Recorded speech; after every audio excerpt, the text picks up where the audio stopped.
Elles me disent qu'elles ont toujours subi, depuis toute petite. Ce que je réponds à cela, c'est « ça n'est pas de ta faute ». Ça n'est pas de ta faute. Un enfant qui est maltraité, physiquement ou psychiquement, ne peut pas concevoir que ses figures d'attachement, les personnes qui s'occupent de lui, sont déficientes. C'est impossible. Elles sont parfaites. C'est lui qui pose problème. C'est lui qui n'est pas bien. C'est lui qui n'est pas gentil. On a raison de le punir. C'est de sa faute à lui. Mais comme la violence peut être insupportable, son système nerveux autonome va mettre en place un mécanisme de protection, un mécanisme de survie très efficace. Il va le dissocier. C'est-à-dire qu'il va le couper de ses sensations corporelles. Il va le couper de ses émotions. Et comme un enfant ne peut pas quitter la maison, obligé de rester là, il va rester là, mais dissocié. Ça lui sauve la vie. Ce qui va être compliqué, c'est à l'âge adulte.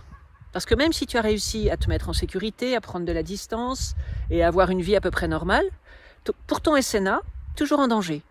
Donc, coupé de tes sensations, coupé de tes émotions. On peut revenir sur ces mécanismes. On peut informer ton système nerveux autonome que ce à quoi il réagit appartient au passé et qu'aujourd'hui, les choses sont différentes.